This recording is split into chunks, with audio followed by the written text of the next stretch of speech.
కాంగ్రెస్ పార్టీకి రాష్ట్ర మహిళా కాంగ్రెస్ అధ్యక్షురాలు సునీతారావుకి మధ్య గ్యాప్ వచ్చిందా? పార్టీ పెద్దలతో సునీతారావుకి మధ్య గొడవ కారణాలేంటి? కాంగ్రెస్ పార్టీలో నామినేటెడ్ పోస్టులో నిజంగానే మహిళా నాయకులకు అన్యాయం జరుగుతుందా? పీసీసీ ఛాంబర్ ముందు ఆమె ధర్నా చేయాల్సిన అవసరం ఎందుకు వచ్చింది? క్రమశిక్షణ కింద సోకాజ్ నోటీసులకు సునీతారావు స్పందన ఎలా ఉండబోతుంది?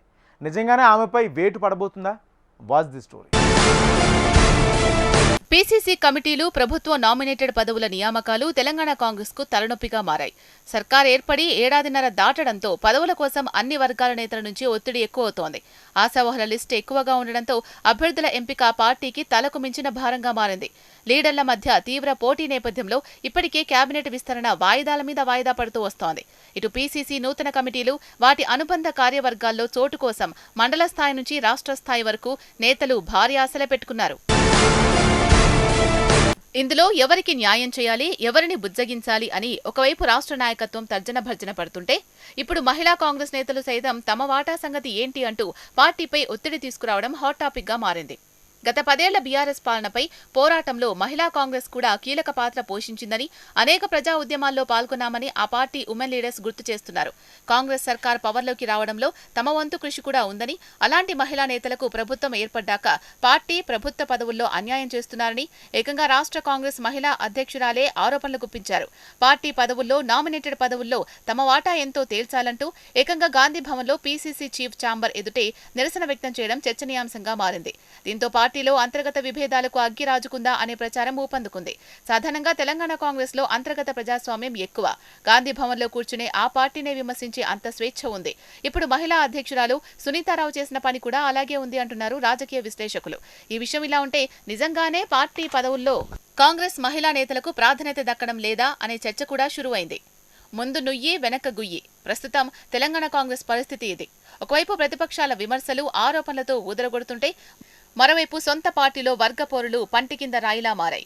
ముందుగా ఇంటి కష్టాలు తీర్చుకోవాలో, రచ్చను బాగు చేసుకోవాలో అర్థం కావట్లేదు. ఇంతలో కాంగ్రెస్ కు మహిళా నేతల నుంచి చిక్కొచ్చి పడింది. పదవుల విషయంలో ఇప్పటికే పలుమార్లు పార్టీ పెద్దలకు విజ్ఞప్తి చేశామని, కానీ ఇప్పటి వరకు తాము అనుకున్న స్థాయిలో పదవులు ఇవ్వడం లేదని అంటున్నారు సునీతారావు. సీఎంతో పాటు టీపీసీసీ చీఫ్ కూడా మహిళా కాంగ్రెస్ నేతలకు పదవుల విషయంలో స్పష్టమైన హామీ ఇవ్వడం లేదని, మహిళా నేతలకు పదవులు ఇవ్వాలంటూ నిరసన చేశారు. కాంగ్రెస్ ప్రభుత్వం ఏర్పడి ఏడాదిన్నర దాటింది. ఇప్పటికే కొన్ని ఎమ్మెల్సీలు స్థానాల్ని, నామినేటెడ్ పదవులను భర్తీ చేస్తూ వస్తోంది. మొదటి నుంచి పార్టీలో పనిచేసే వారికి అవకాశం ఇస్తూ వస్తోంది. కాస్త అటు ఇటుగా ఏదో ఒక స్థాయిలో పదవులు ఇచ్చే ప్రయత్నం చేస్తోంది. కానీ అందరికీ ఒకేసారి రావాలంటే మాత్రం కష్టమంటున్నారు పార్టీ పెద్దలు. అంతే తప్ప ఎవరిపై మాకు వివక్ష లేదని అంటున్నారు టీపీసీసీ చీఫ్. అయితే మహిళా కాంగ్రెస్ అధ్యక్షులు అయి ఉండి గాంధీ భవన్లో టీపీసీసీ చీఫ్ ఛాంబర్ ముందు మహేష్ కుమార్ గౌడ్, సీఎం రేవంత్ రెడ్డికి వ్యతిరేకంగా స్లోగన్లు చేయడాన్ని సీరియస్ గా తీసుకున్న రాష్ట్ర నాయకత్వం సునీతారావుపై చర్యలు తీసుకోవాలని తెలంగాణ ఇన్ఛార్జికి, జాతీయ మహిళా కాంగ్రెస్ అధ్యక్షులకి లేఖ రాసింది. ఆ ఘటనపై స్పందించిన జాతీయ మహిళా నాయకత్వం గాంధీ భవన్లో నిరసన కార్యక్రమంపై వివరణ ఇవ్వాలని నోటీస్ జారీ చేశారు. నోటీసుపై త్వరలోనే తాను వివరణ ఇస్తానని అంటున్నారు మహిళా కాంగ్రెస్ అధ్యక్షులు సునీతారావు. గాంధీ భవన్లో జరిగిన ఘటనతో కాంగ్రెస్ పార్టీలోని మహిళా నేతలు 2 వర్గాలుగా మారారు అన్న విషయం తేటతెల్లమవుతోంది. సునీతారావుకు వ్యతిరేకంగా పార్టీలో మరో వర్గం ఏర్పడడంతో కాంగ్రెస్ అంతర్గత విభేదాలు టాక్ ఆఫ్ ది స్టేట్ గా మారాయి. ఈ క్రమంలోనే సునీతారావుపై వేటు తప్పదు అన్న వాదన బలంగా వినిపిస్తోంది. బీసీ డిక్లరేషన్ సమయంలో రెచ్చిపోయి మాట్లాడిన తీన్మార్ మల్లన్నపై పార్టీ కఠిన చర్యలు తీసుకుంది. కాగా ఇప్పుడు సునీతారావు కూడా అదే బాటలో నడుస్తున్నారు. చూడాలి మరి మహిళా కాంగ్రెస్ అధ్యక్షులు సునీతారావు వివరణకు జాతీయ నాయకత్వం సంతృప్తి చెందుతుందా, లేక ఆమెను సస్పెండ్ చేస్తారా అనేది వేచి చూడాల్సిన అవసరం ఉంది.